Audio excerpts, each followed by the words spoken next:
Hello student, I am Darshan Dave. Welcome to my channel.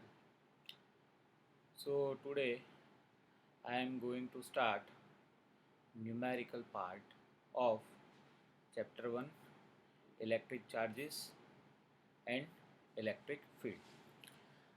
So दोस्तों 1.8 numerical तक already हमने देख लिया था, ठीक है। तो अभी देखते हैं numerical number 1.9 of exercise. Question देखो, a system has two electrical charges QA 2.5 into 10 raised to minus 7 and QB minus 2.5 into 10 raised to minus 7 coulomb located at point A equal to 0 0 minus 15 centimeter and B equal to 0 0 plus 15 centimeter. What is the total charge on the electric dipole moment of the system? ठीक है, तो यहाँ पे दोस्तों actually क्या आपको दिया है, दो चार्ज की वैल्यू दी है, ठीक है। एक जो चार्ज है वो है QA, ठीक है, ये रहा QA, और दूसरा चार्ज जो है वो है QB, ठीक है। अब ये जो QA है उसके कोऑर्डिनेट है 0, 0, -15, ठीक है, और QB के जो कोऑर्डिनेट है वो क्या है 0, 0, +15। मतलब कि अगर मिड पॉइंट, अगर मैं ये ओरिजिन लेता हूँ, ये मिड पॉइंट, तो यहाँ से लेफ्ट हैंड साइड का डिस्टेंस -15, राइट हैंड साइड का +15, ठीक है। तो यानी अगर टोटल डिस्टेंस हम गिने कि टोटल डिस्टेंस कितना, तो you know that distance never negative, तो टोटल डिस्टेंस जो होगा वो होगा 15 + 15, यानी टोटल डिस्टेंस होगा 30 सेंटीमीटर, ठीक है। तो ये आपको डिस्टेंस दे दिया है। Now what is the total charge, आपको टोटल चार्ज फाइंड करना है। तो टोटल चार्ज कैसे फाइंड करेंगे? So to find the total charge Q is equal to total charge Q equal to Q1 plus Q2, यानी यहाँ पे होगा QA प्लस QB, ठीक है। यहाँ पे QA की वैल्यू क्या है? QA की वैल्यू है 2.5 इंटू 10⁻⁻7 कूलम, और QB की वैल्यू क्या है -2.5 इंटू 10⁻⁻7 कूलम, ठीक है। सो ये कैंसिल हो जाएगा, तो फाइनली जो टोटल चार्ज होगा वो कितना होगा 0। तो ये जो है ये टोटल चार्ज आपको मिल गया है। अब आपको क्या फाइंड करना है? You have to find out electric dipole moment, ठीक है। So what is the definition of electric dipole moment? तो इलेक्ट्रिक डायपोल मोमेंट,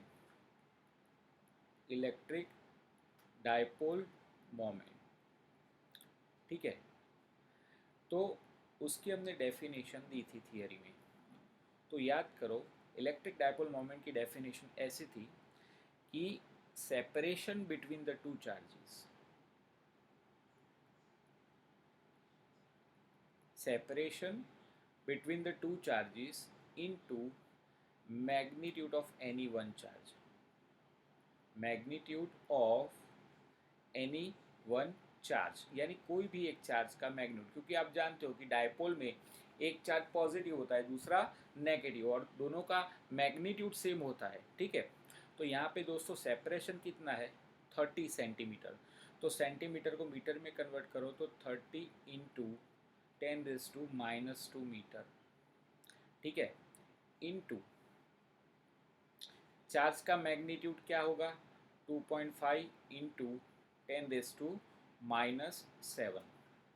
तो फाइनली दोनों का जब हम मल्टीप्लिकेशन करेंगे तो जो आंसर होगा 0.75 इंटू 10⁻⁻7, 0.75 इंटू 10⁻⁻7, और इसका जो यूनिट है वो कूलम इंटू मीटर।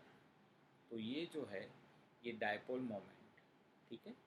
तो डायपोल मोमेंट का डेफिनेशन क्या होती है डायपोल मोमेंट की? डायपोल मोमेंट मतलब product of separation between the two charges and magnitude of any one charge, right? तो ये था exercise numerical number 1.9. Now let's come to the next numerical. An electric dipole with dipole moment 4 into 10 raised to minus 9 coulomb metre. तो यहाँ पे आपको दोस्तों क्या दिया है, यहाँ पे दिया है डायपोल मोमेंट. तो डायपोल मोमेंट आपको दिया है, यानी कि P is equal to 4 into 10 raise to minus 9 coulomb metre. ठीक है. Align at an angle 30 degree, यानी यहाँ पे जो एंगल आपको दिया है 30 degree with the direction of electric field of magnitude. Electric field का मैग्नीट्यूड आपको दिया है 5 into 10 raise to 4 newton per coulomb, right. मतलब कि यहाँ पे डायपोल मोमेंट, ये जो है ये डायपोल मोमेंट होगा, ठीक है, P. और जो इलेक्ट्रिक फील्ड है वो इलेक्ट्रिक फील्ड के साथ डायपोल मोमेंट कितना एंगल बनाता है, ये इलेक्ट्रिक फील्ड है. तो यहाँ पे ये जो एंगल होगा, ये एंगल आपको दिया है, ये एंगल 30 डिग्री है. ठीक है. सो आपको फाइंड करना है टॉर्क. तो टॉर्क का फॉर्मूला क्या है, तो torque acting on the dipole, torque is equal to tau is equal to vector torque is equal to vector P cross vector E. उसमें जो वेक्टर P है उसको बोलते हैं डायपोल मोमेंट और वेक्टर E को इलेक्ट्रिक फील्ड. यहाँ पे दोस्तों क्रॉस प्रोडक्ट है तो यहाँ पे आएगा साइन. तो torque is equal to PE sine theta. ठीक है. Now by placing the value, dipole moment की वैल्यू क्या दी है आपको, 4 into 10 raise to minus 9 coulomb metre. ठीक है. 4 इंटू 10 रेज टू माइनस 9, ये किसकी आपको वैल्यू दी है, डायपोल मोमेंट की. ठीक है. तो dipole moment is given now into electric field. तो इलेक्ट्रिक फील्ड आपको कितना दिया है, तो electric field is 5 into 10 raise to 4 newton per coulomb. And angle आपको कितना दिया है, साइन 30 डिग्री. तो आप जानती हो कि साइन 30 की वैल्यू होती है 1/2. सो टॉर्क की वैल्यू क्या आएगी, torque is equal to 4 5 20 into 10 raise to minus 5. Okay ना, माइनस 9 प्लस 4 माइनस 5 और साइन 30 होगा 1/2. तो फाइनली 2. ठीक है. और ये होगा 10. फाइनली इसका आंसर आएगा tau equal to 10 into 10 raise to minus 4. Torque का जो यूनिट है वो है न्यूटन पर कूलम. ठीक है. तो it is the formula of torque. तो टॉर्क का फॉर्मूला है torque acting on the dipole. ठीक है. सो ये तो बहुत इजी समझा दोस्तों कि यहाँ पे इलेक्ट्रिक फील्ड आपको दिया है, एंगल दिया है और डायपोल मोमेंट दिया है. तो तीनों की वैल्यू हमने प्लेस कर दी. Now next numerical. दोस्तों ये न्यूमेरिकल थोड़ा अच्छे से समझना कि polythene piece rubbed with the wool found to have negative charge. यानी यहाँ पे आपको चार्ज की वैल्यू दी है, चार्ज की वैल्यू जो दी है आपको वो नेगेटिव दी है. ठीक है. तो चार्ज की वैल्यू कितनी दी है, तो here value of the charge Q is equal to negative, मतलब minus 3.2 into 10 raise to minus 7 coulomb. ठीक है. Estimate the number of electron transfer. Estimate the number of electron. तो आपको क्या फाइंड करना है, नंबर ऑफ इलेक्ट्रॉन आपको find करना है. ठीक है. तो ये आपको फाइंड करना है. तो हम कैसे करेंगे दोस्तों, यहाँ पे क्या होता है, जब यहाँ पे ये जो है ये पॉलीथीन, ठीक है, पॉलीथीन को, ये पॉलीथीन, ठीक है, तो पॉलीथीन को आप वूल के साथ आप जब रब करते हो तब polythene piece is rub with the wool found to have negative charge 3.2 into 10 raise to minus 7. यानी ये जो पॉलीथीन है वो नेगेटिव बन जाता है, ठीक है। और ये जो वुल होगा वो कैसा बन जाएगा, पॉजिटिव। तो वो जो नेगेटिव चार्ज है वो 3.2 इंटू 10⁻⁷ है। ये नेगेटिव कैसे बनेगा कि यहाँ से इलेक्ट्रॉन यहाँ पे अगर आए होंगे तो ही ये पॉलीथीन कैसा बनेगा, नेगेटिवली चार्ज, ठीक है। तो आपको फाइंड करना है, find out the number of electron. Now from the law of conservation of quantization, from quantization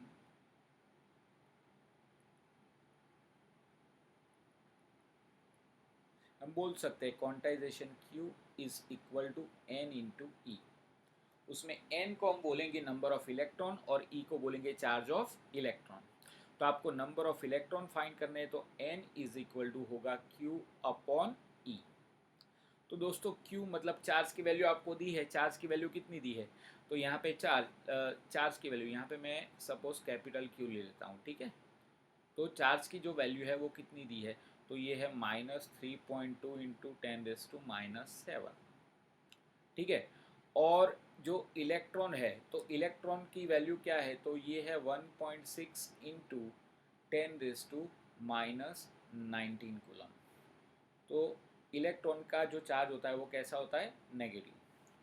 तो फाइनली इसका जो आंसर होगा वो है 2 इंटू 10⁻12। इसका आंसर आएगा 2 इंटू 10⁻12, ठीक है।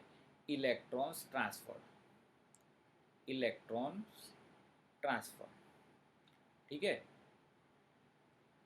अब आपको क्या फाइंड करना है, ये तो हुआ पार्ट 1, ठीक है।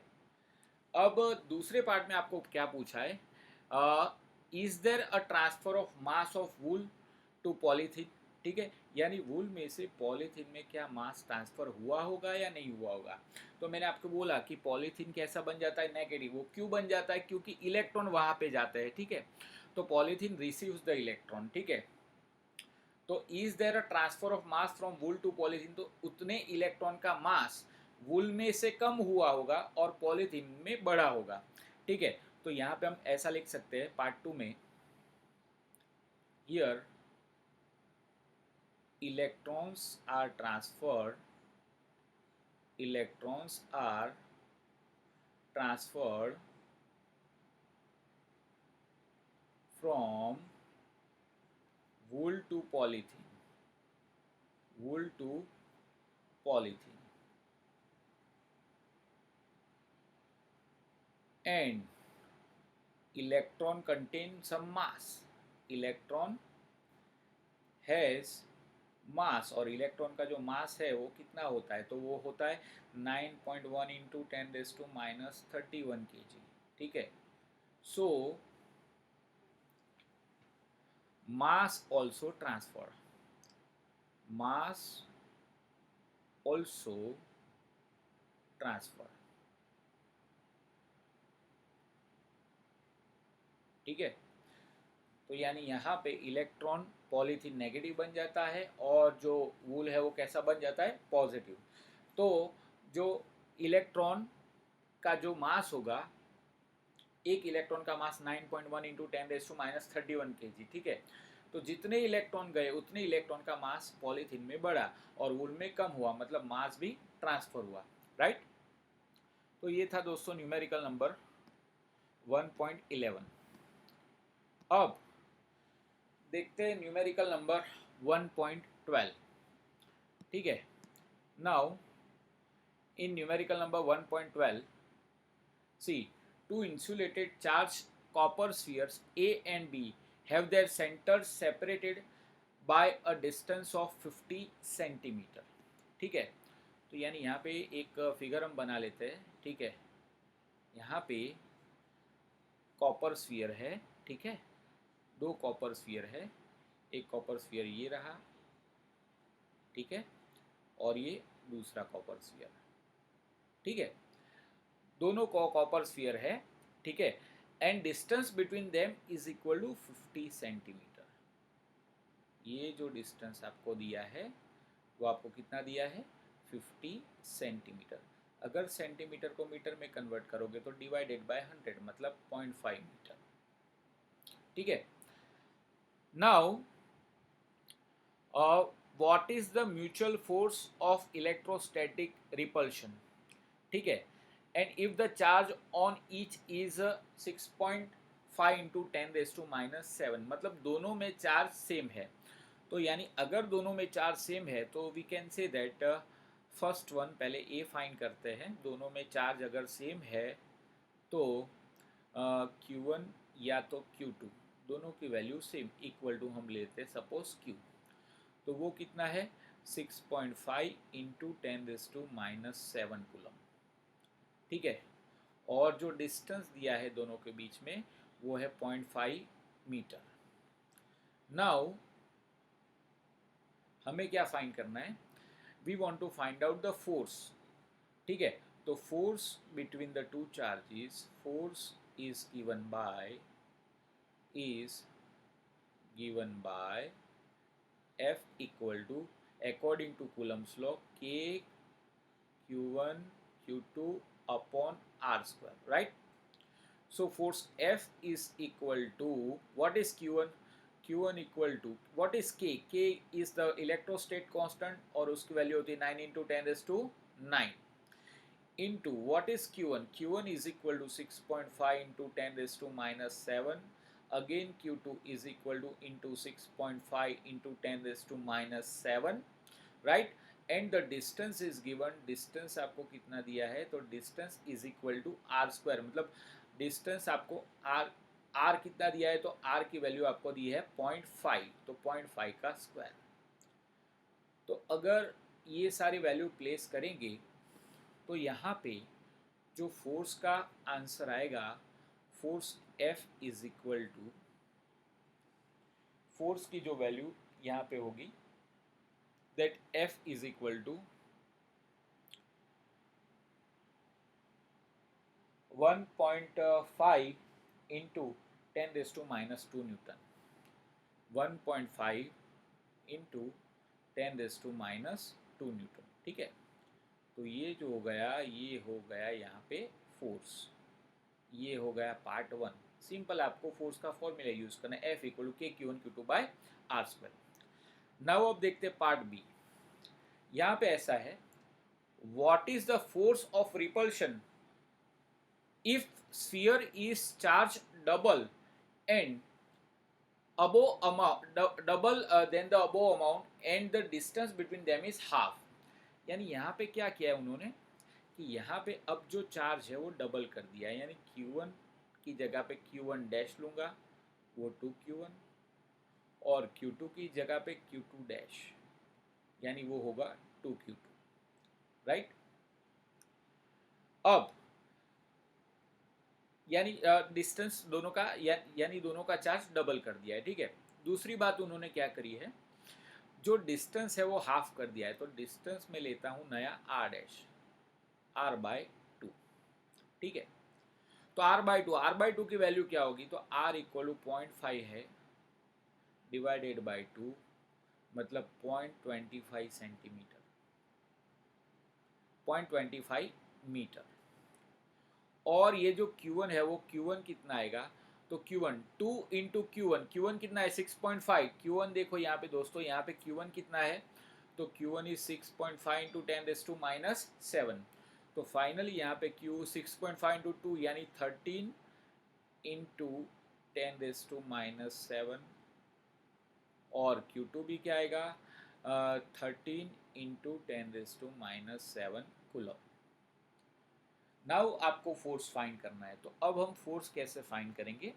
सो नाउ फोर्स का formula, force F dash is equal to, force F dash is equal to, अब फोर्स बदल गया तो हमने उसका नाम रख दिया F dash, K Q1 Q2 Q1 dash Q2 dash upon R dash square, ठीक है। तो K की वैल्यू 9 इंटू 10⁻⁹, Q1 डैश कितना 13 इंटू 10⁻⁷, Q2 डैश कितना, तो it is also 13 into 10⁻⁷, right. And finally the distance is 0.25 the whole square, क्योंकि r dash का square है 200, यहाँ पे आर डैश है, ठीक है। तो इसका जो आंसर आपको मिलेगा it is 0.24 newton. F dash is equal to, answer है 0.24 न्यूटन, राइट। तो ये हो गया न्यूमेरिकल नंबर 1.12।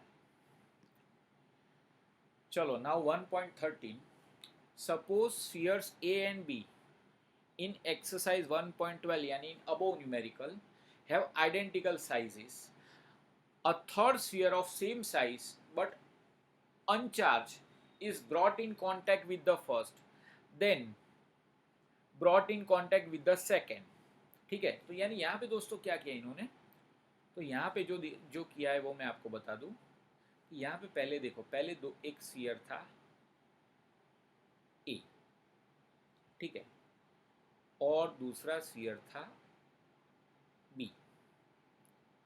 अब कोई एक स्फीयर, तीसरा स्फीयर, ठीक है, हैविंग सेम साइज बट अनचार्ज, यानी इसके ऊपर चार्ज था Q1। Q1 इक्वल टू हमने ले लिया है Q1 इक्वल टू Q, क्योंकि सेम चार्ज है। Q2 इक्वल टू भी क्या है Q, ठीक है। अब क्या हुआ, अब ऐसा हुआ दोस्तों कि यहाँ पे ए को, यानी पहले स्फीयर को दूसरे अनचार्ज स्फीयर सी के कांटेक्ट में लाए, अनचार्ज स्फीयर सी के कांटेक्ट में लाए। तो यानी यहाँ पे चार्ज था Q और यहाँ पे चार्ज था 0। तो अब चार्ज कितना हो जाएगा, तो अब ए के ऊपर चार्ज जो हो जाएगा, ए के ऊपर ये स्फीयर ए है उसके ऊपर चार्ज हो जाएगा Q/2, Q/2 हो जाएगा। और बी के और सी के ऊपर कितना चार्ज हो जाएगा, तो सी के ऊपर चार्ज भी हो जाएगा Q/2, क्योंकि आपको मैंने पढ़ाया है डिवीजन मेथड। डिवीजन मेथड में क्या होता है, जब भी दो आइडेंटिकल स्फीयर, एक चार्ज है दूसरा अनचार्ज, दोनों को कांटेक्ट में लाते हैं तो चार्जेस आर इक्वली डिस्ट्रीब्यूटेड। यानी आपको क्या करना पड़ता है, पहले टोटल चार्ज डिवाइडेड बाय 2, ठीक है। तो यानी यहाँ पे ए का चार्ज जो है, वो ए का चार्ज कितना है, तो charge of A is equal to, यहाँ पे charge of A is equal to Q, charge of C equal to 0। Contact में लाए, टोटल चार्ज कितना हुआ, टोटल चार्ज हुआ Q+0, ठीक है। टोटल चार्ज कितना, Q+0 डिवाइडेड बाय 2 किया हमने, तो what is the charge on each sphere, तो charge on each sphere is equal to Q/2। Now अब इन्होंने क्या किया, नाउ ये जो थर्ड स्फीयर सी है, ऑलरेडी सी के ऊपर चार्ज कितना था Q/2, कितना हो गया है Q/2, उसको स्फीयर बी के कांटेक्ट में लाया, ये रहा स्फीयर बी। आप जानते हो बी के ऊपर चार्ज है Q, ठीक है। तो अब दोनों को सेपरेट करेंगे तो दोस्तों टोटल चार्ज कितना होगा, तो अब दोनों को सेपरेट करेंगे तो पहले मैंने मेथड आपको बताइए, टोटल चार्ज यानी Q/2 plus Q divided by 2, यानी टोटल चार्ज इसका आएगा Q/2 plus Q, 3Q/2 divided by 2, तो इक्वल टू जो टोटल चार्ज हो, चार्ज ऑन ईच स्फीयर होगा 3Q/4, ठीक है। यानी अब C के ऊपर कितना चार्ज, तो C के ऊपर 3Q/4 और B के ऊपर भी कितना होगा 3Q/4, ठीक है। अब आगे क्या पूछा है, finally remove, now what is the new force of repulsion between A and B। तो अभी आपको नया रिपल्सिव फोर्स फाइंड करना है, ठीक है। तो पहले क्या था, बिफोर, तो पहले क्या था, तो यहाँ पे दोस्तों एक मिनट में इंक चेंज कर देता हूँ। यहाँ पे क्या था दोस्तों, पहले ऐसा था कि एक बिफोर फोर्स था F is equal to K, Q1 मतलब Q, देखो यहाँ पे Q1 मतलब Q, Q2 मतलब Q, यानी KQ² divided by R²। Okay, now अब नया जो फोर्स है तो force F dash is equal to दोस्तों के, व्हाट इज Q1? Q1 मतलब चार्ज ऑन स्फीयर ए, तो ए के ऊपर कितना चार्ज है दोस्तों? नाउ Q/2, ठीक है। और बी के ऊपर कितना चार्ज है? तो बी के ऊपर चार्ज है 3Q/4, तो ये होगा 3Q/4, ठीक है। तो फाइनली क्या होगा? तो फाइनली KQ² 3/8 के, अच्छा, डिवाइडेड बाय आर स्क्वायर, ठीक है। तो अब फोर्स होगा 3/8 KQ/r², ठीक है। बट देखो दोस्तों, पहले KQ/r² की कितना था? KQ/r², पहले फोर्स कितना था? FKQ/r², अब कितना है? 3/8 KQ/r²। सो हम ऐसा बोल सकते हैं, so F dash is equal to 3/8 of F, ठीक है। तो अब ये फोर्स आपको फाइंड करना है, तो यहाँ पे हमने पहले फोर्स F ऑलरेडी फाइंड कर लिया है दोस्तों। तो यहाँ पे जो पहले फोर्स था वो हमने कितना फाइंड किया था? तो 1.5 इंटू 10⁻² न्यूटन। देखो दोस्तों, ए और बी के बीच में फोर्स कितना फाइंड किया था? 1.5 इंटू 10⁻² न्यूटन। तो अब जो फोर्स होगा, अब होगा F dash is equal to, F dash is equal to 3/8, F equal to 1.5 into 10⁻² newton, 1.5 into 10⁻²। तो फाइनली इसका जो आंसर आएगा इज इक्वल टू, इसका आंसर आता है 5.7 into 10⁻³ newton, 5.7 into 10⁻³ newton, right. ये थोड़ा अगर आपको हार्ड पड़े तो फिर से मैं आपको बता दूं। पहले दोस्तों, पहले क्या है दोस्तों? पहले दोस्तों मैं बता दूं यहाँ पे। तो सबसे पहले इन्होंने क्या किया? सबसे पहले एक स्फीयर था ए, दूसरा स्फीयर था बी, ठीक है। अब ए को सी के कांटेक्ट में लाए, यहाँ पे देखो ए को किसके कांटेक्ट में लाए? सी के, और तब चार्ज डिवाइड हो गया है, तो यानी ए के ऊपर चार्ज कितना हो गया? Q/2, और सी के ऊपर कितना हो गया? Q/2। अब जो सी है, तो सी को बी के कांटेक्ट में लाए, तो अब चार्ज कितना होगा? तो टोटल चार्ज डिवाइडेड बाय 2, ये फॉर्मूला अगर हम यूज करें तो फाइनली इसका जो आंसर आता है, charge on each sphere equal to 3Q/4। तो यानी सी के ऊपर चार्ज है 3Q/4 और बी के ऊपर चार्ज है 3Q/4, ठीक है। अब पहले फोर्स कितना था दोस्तों? तो पहले जो फोर्स था, तो पहले फोर्स था यहाँ पे, पहले फोर्स था KQ/r²। अब कितना होगा? KQ/2 3Q/4 divided by r², by placing value, but KQ/r² को हम F बोलते हैं, और F की वैल्यू हमने आगे फाइंड कर ली है। F की वैल्यू दोस्तों कितनी है? तो F की वैल्यू यहाँ पे आगे हमने फाइंड की, तो F की वैल्यू जो है वो 1.5 इंटू 10⁻² न्यूटन, राइट। सो ये हो गया दोस्तों हमारा न्यूमेरिकल नंबर 1.13। अब बात करते हैं न्यूमेरिकल नंबर 1.14 की, ठीक है। तो यहाँ पे दोस्तों देखो,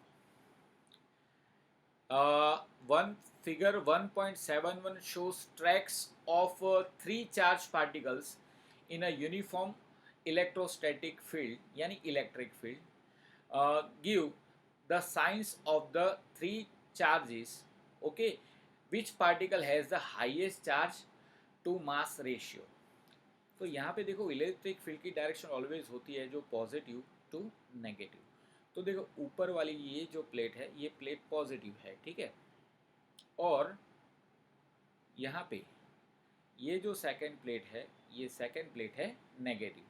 इलेक्ट्रिक फील्ड की डायरेक्शन ऑलवेज होती है from positive charge to negative charge, तो यानी ये इलेक्ट्रिक फील्ड की डायरेक्शन हो गई, ठीक है। अब ये 3 अलग अलग पाथ दिए, एक पाथ ये दिया है, ठीक है, एक ये पाथ है, दूसरा ये पाथ है, और ये तीसरा, 3 अलग अलग पाथ दिए हैं। अब आपको फाइंड करना है कि वो चार्ज की साइन क्या होगी। तो दोस्तों हमको पता है कि पॉजिटिव जो चार्ज होता है वो नेगेटिव से अट्रैक्ट होता है, और नेगेटिव चार्ज पॉजिटिव से अट्रैक्ट होता है। तो दोस्तों यहाँ पे जो प्लेट्स है वो कैसी है? पॉजिटिव है।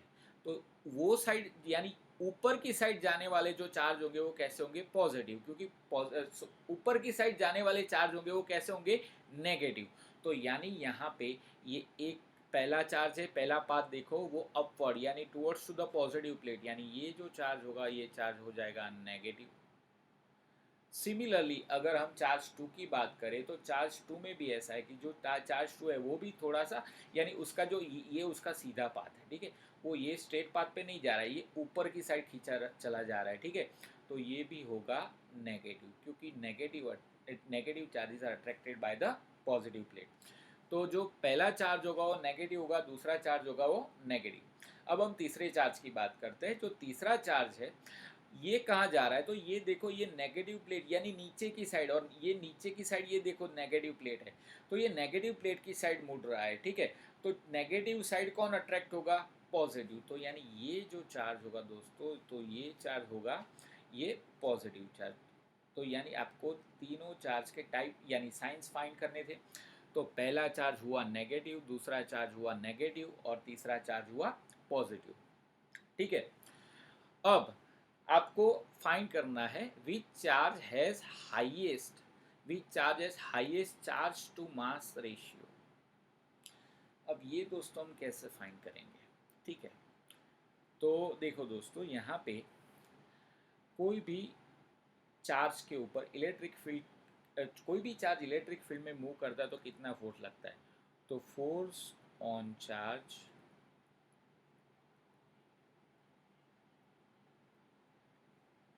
इन इलेक्ट्रिक फील्ड, तो फोर्स का जो फॉर्मूला होता है F is equal to Q into e, ठीक है। Force equal according to Newton's law mass into acceleration भी हम बोलते हैं। तो यानी एक्सेलरेशन को अगर मैं सब्जेक्ट बना दूं तो एक्सेलरेशन यानी ये जो मास है वो नीचे आ जाएगा, तो acceleration a is equal to होगा charge Q into e upon mass M, right. तो ये आपको मिल गया एक्सेलरेशन, तो ये पार्टिकल का एक्सेलरेशन हो गया। अब आपको फाइंड करना है चार्ज टू मास का रेशियो, ठीक है। अब देखो यहाँ पे एक्चुअली क्या होता है, यहाँ पे जो पार्टिकल है ना, तो पहले जो पार्टिकल है वो पार्टिकल पहले हॉरिजॉन्टल जाता है, ठीक है, और फिर पार्टिकल या तो ऊपर मुड़ता है या तो नीचे मुड़ता है। तो वर्टिकल डायरेक्शन में ये सारे पार्टिकल की यहाँ तक वेलोसिटी, यहाँ यानी ये पॉइंट से लेके ये पॉइंट तक वर्टिकल डायरेक्शन में कोई मोशन नहीं हो रही, तो वर्टिकल वेलोसिटी क्या होगी, जीरो। तो इक्वेशन ऑफ मोशन का अगर हम यूज करें, फ्रॉम इक्वेशन ऑफ मोशन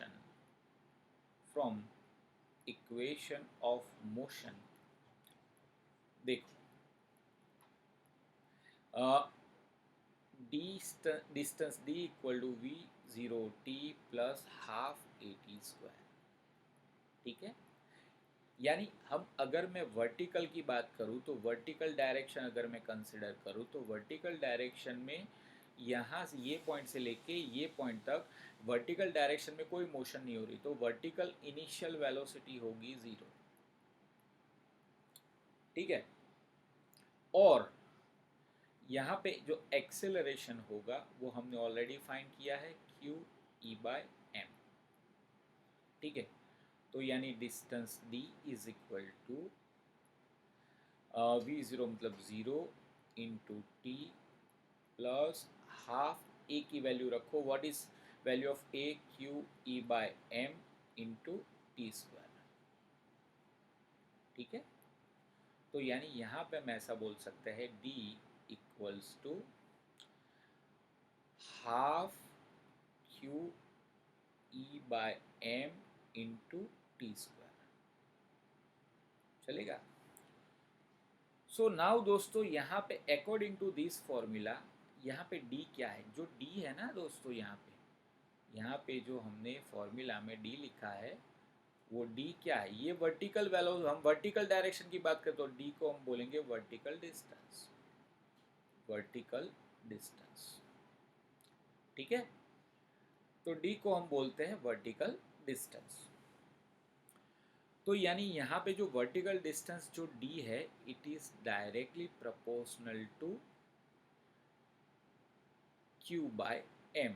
क्योंकि देखो दोस्तों, यहाँ पे जो इलेक्ट्रिक फील्ड है, ये इलेक्ट्रिक फील्ड कांस्टेंट है, टाइम भी कुछ चेंज नहीं हो रहा है, ठीक है, और हाफ भी कांस्टेंट, तो d proportional to q by m। यानी जो पार्टिकल का वर्टिकल डिस्टेंस ज़्यादा होगा उसके लिए q बाय m का रेशियो ज़्यादा होगा।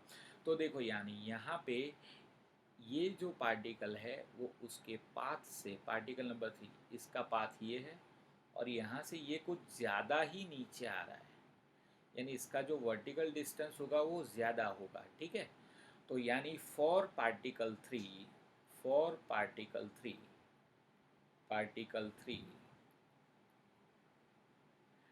d is more, vertical distance is more, vertical distance या तो डिफ्लेक्शन भी बोल सकते हैं, डिस्टेंस मोर, सो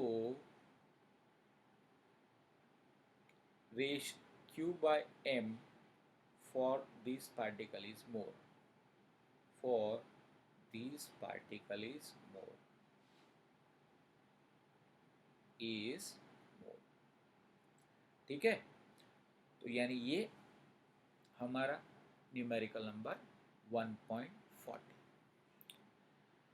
Now after numerical number 1.14, let us see numerical number 1.15। देखो यहाँ पे consider a uniform electric field आपको दिया है 3 × 10⁻³ न्यूटन पर कूलम। तो यहाँ पे मैं लिख लेता हूँ electric field E is equal to 3 × 10⁻³ i cap newton per coulomb. तो ये जो आई कैप है उसका मीनिंग क्या होता है? आई कैप मतलब जो इलेक्ट्रिक फील्ड है वो एक्स डायरेक्शन में, तो आप ये फिगर में देख सकते हो, यहाँ पे ये जो इलेक्ट्रिक फील्ड है वो कौन सी डायरेक्शन में है? एक्स डायरेक्शन में, ठीक है। Now what is the flux through the electric field through a square of 10 centimetre, यानी see length of the each side of the square, यानी ईच साइड होगी दोस्तों, क्योंकि जो स्क्वायर होता है तो स्क्वायर की हर एक साइड की लेंथ कैसी होती है? सेम। तो लेंथ L आपको दी है 10 सेंटीमीटर, तो 10 सेंटीमीटर, सेंटीमीटर को मीटर में कन्वर्ट करें तो मतलब कि 0.1 मीटर डिवाइडेड बाय 100 करना पड़ता है। तो आपको फाइंड करना है फ्लक्स, ठीक है। तो फ्लक्स हम कैसे फाइंड करेंगे, ठीक है। तो फ्लक्स का फॉर्मूला क्या होता है? तो फ्लक्स का formula phi equal to vector E dot vector A, ठीक है। या तो हम E A cos theta use करेंगे, क्योंकि जो डॉट प्रोडक्ट होती है उसमें क्या आता है? Cos theta. तो vector E dot vector a, या तो हम यूज करेंगे ई ए कॉस थीटा। इसमें जो ई है, ए क्या है? ए जो होता है उसको बोलते हैं एरिया वेक्टर। तो यहाँ पे देखो, यहाँ पे ये रहा स्क्वायर, ठीक है। ये स्क्वायर वाई जेड प्लेन में है। कौन से प्लेन में है? Y z. तो यानी ये स्क्वायर का एरिया वेक्टर कहाँ पे होगा? तो एरिया वेक्टर ये स्क्वायर से परपेंडिकुलर, यानी ये एरिया वेक्टर की डायरेक्शन। तो यहाँ पे इलेक्ट्रिक फील्ड और एरिया वेक्टर दोनों सेम डायरेक्शन में हुए। और ये जो थीटा क्या है? Theta is angle between, theta यहाँ पे क्या होता है? थीटा मतलब angle between E and A, angle between electric field and area vector, ठीक है। तो ये जो एंगल होगा वो एंगल हो जाएगा यहाँ पे 0। तो यानी यहाँ पे फाइनली थीटा जो हो जाएगा वो हो जाएगा 0, ठीक है, क्योंकि ई और ए सेम डायरेक्शन में है। तो फ्लक्स फाई का फॉर्मूला क्या होगा? Phi equal to E A cos theta, ठीक है। तो यानी यहाँ पे या तो आप ये फॉर्मूला भी यूज़ कर सकते हो और या तो ये फॉर्मूला भी यूज़ कर सकते हो, ठीक है। तो यानी यहाँ पे ई की वैल्यू रखेंगे हम 3 × 10⁻³ 3 × 10⁻³ हम मैग्नीट्यूड रखते हैं दोस्तों। एरिया मतलब एल स्क्वायर, तो यहाँ पे दोस्तों मैं एरिया फाइंड कर लेता हूँ साइड में। एरिया मतलब होता है एल स्क्वायर, तो area A is equal to L.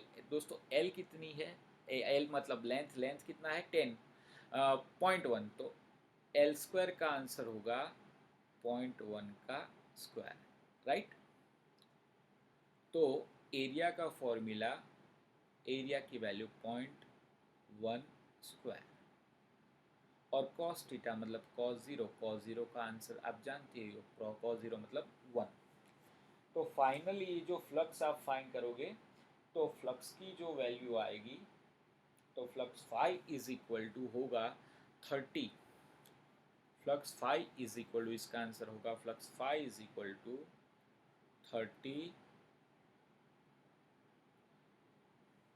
Newton metre square per coulomb, newton metre square per coulomb. ये हुआ पार्ट 1, ठीक है। यहाँ पे vector E dot vector a cos theta, e और ए दोनों सेम डायरेक्शन में है, ठीक है। तो एंगल क्या हो जाएगा 0। अब सेकेंड पार्ट में आपको क्या दिया है, सेकेंड पार्ट में आपको सिर्फ आपको इलेक्ट्रिक फील्ड और एरिया वेक्टर तो दोनों सेम ही है, बट यहाँ पे आपको कुछ एंगल दिया है थीटा 60। तो यानी ऊपर के फॉर्मूला में हम थोड़ा ही चेंज करेंगे, flux phi is equal to, अब जो होगा वो flux phi is equal to होगा ई ए कॉस 60, राइट। तो ई की वैल्यू दोस्तों क्या है, ई इज इक्वल टू, यहाँ पे ई की value, E is equal to 3 into 10⁻³ area होगा एल स्क्वायर मतलब कि 0.1 का स्क्वायर, और cos 60 मतलब 1/2। फाइनली ये सब वैल्यू आप रखोगे तो फाइनली इसका आंसर आएगा 15 Newton metre square per coulomb. तो इसका आंसर होता है 15 Newton metre square per coulomb. तो ये था हमारा numerical number 1.15।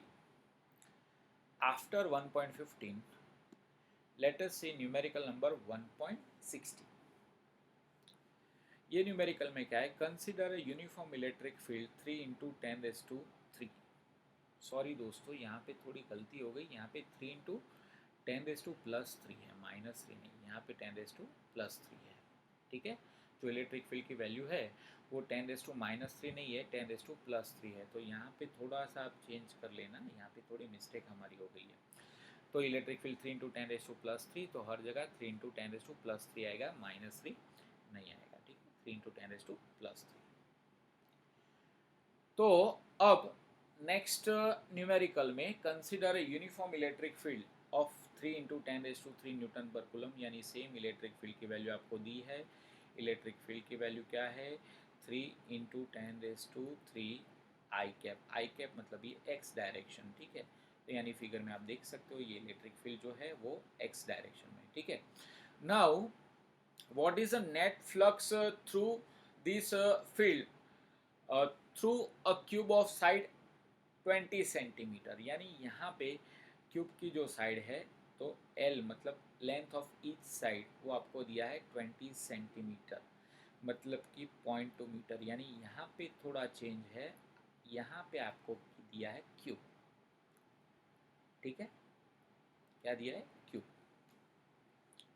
So that its faces are parallel to the coordinate planes, यानी आपको फाइंड करना है पैरेलल फेसेस पे, यानी आप एक तो ये फेस ले लो, यानी इसको मैं 1 नंबर नाम दे दूँ और इसको 2 नंबर नाम दे दूँ।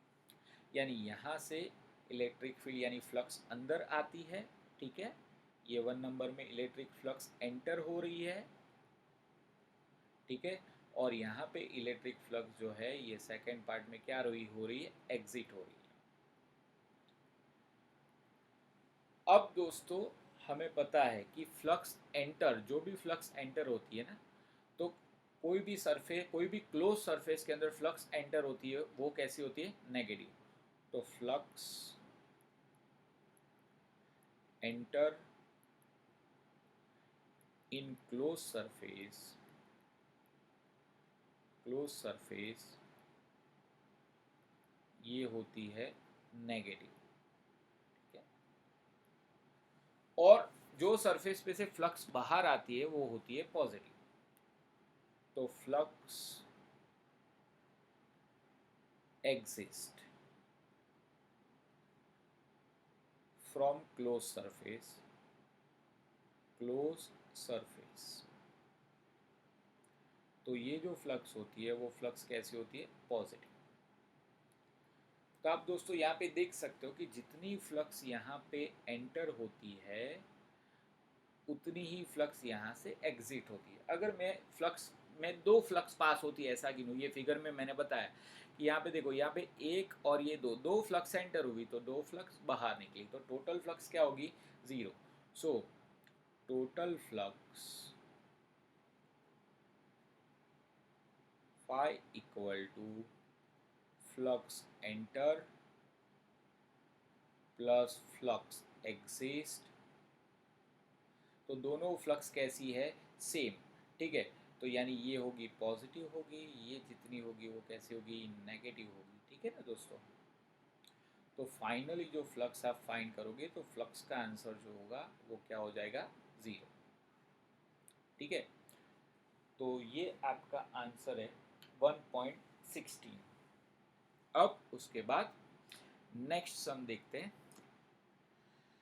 Careful measurement of electric field.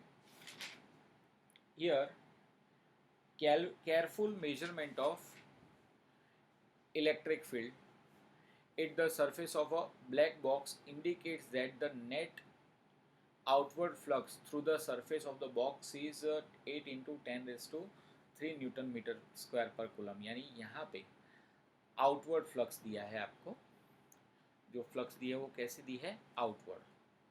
तो आउटवर्ड फ्लक्स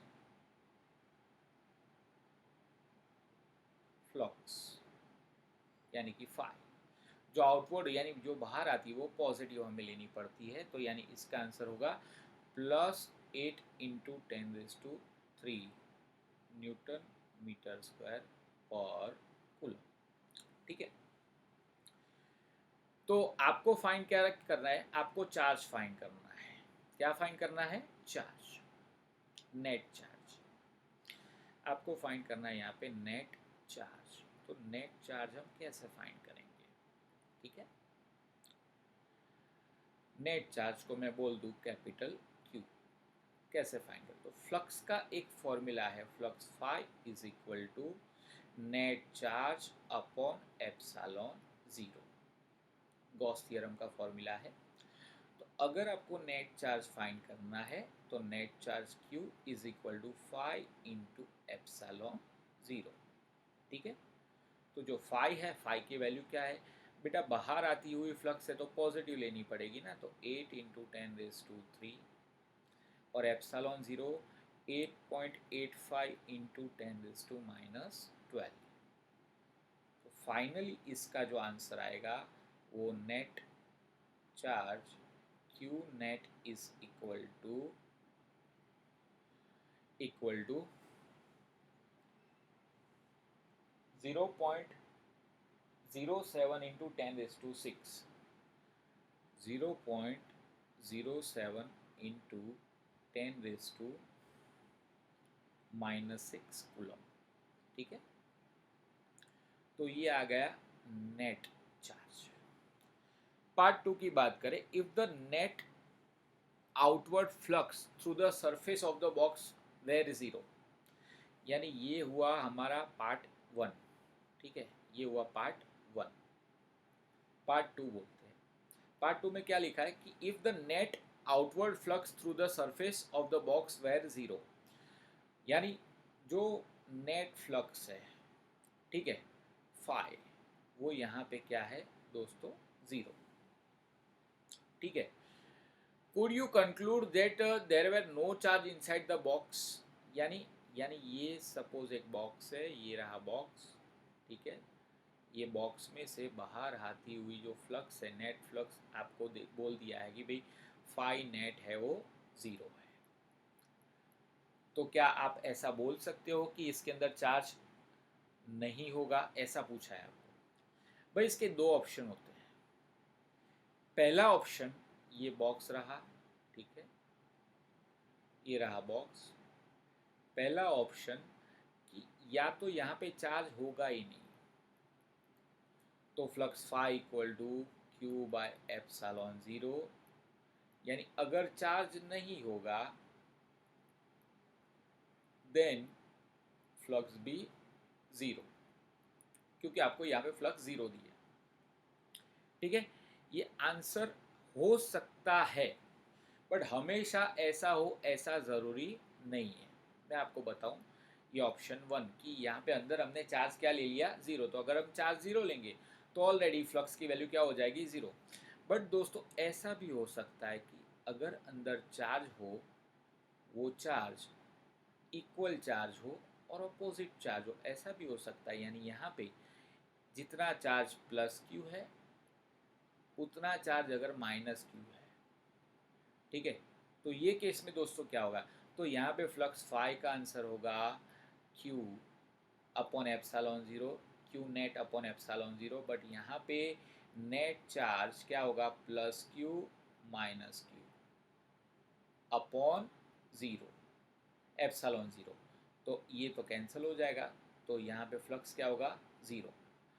तो ये आपको जो पूछा है कि क्या क्या अंदर चार्ज नहीं होगा, यहाँ पे देखो पूछा है देयर वर नो चार्ज, नहीं ऐसा नहीं होता है, उसके अंदर चार्ज हो सकता है और नहीं भी हो सकता है, तो yes, but not always, but not always, ठीक है। तो यानी यहाँ पे ये लेक्चर में हमने कुछ न्यूमेरिकल्स देखे, कुछ न्यूमेरिकल्स मतलब कि जो एक्सरसाइज के न्यूमेरिकल्स है उसकी हमने बात करी, ठीक है। अब नेक्स्ट लेक्चर में और आगे न्यूमेरिकल देखेंगे, और दोस्तों अच्छे से ये न्यूमेरिकल आपको लर्न करने हैं।